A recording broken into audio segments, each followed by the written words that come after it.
জয় হিন্দ নমস্কাৰ। Assam police ABUB SI বিভিন্ন পদৰ যদি আপোনাক লিখিত পৰীক্ষা পাছ কৰিব আছে, ৰিটেন পাছ কৰিব আছে, তেনেহ'লে কি পঢ়িব লাগিব, কিমান পঢ়িব লাগিব, এইটো বহুত ইম্পৰ্টেণ্ট আপোনাৰ কুৱেশ্যন হয়, প্ৰশ্ন হয়। ইয়াৰ উত্তৰ মই নিশ্চয় এই ভিডিঅ'ত দিম।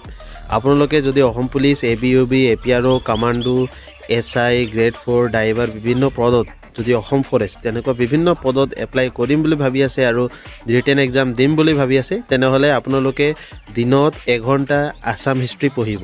ঠিক আছে, দিনত 1 ঘণ্টা আছাম হিষ্ট্ৰী পঢ়িব, কাৰণ আছাম হিষ্ট্ৰী 30% প্লাছ ৱেটেজ থাকে।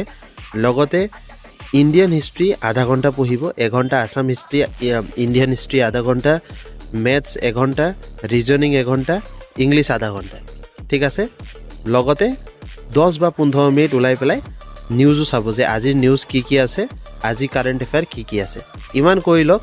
সদায় এইটো ৰুটিন আপোনালোকে 3 মাহ নহ'লে 4 মাহ ফ'ল' কৰক। আপুনি অসম পুলিচৰ বিভিন্ন পদৰ এক্সাম আৰামত বহুত ক্ৰেক কৰিব পাৰিব।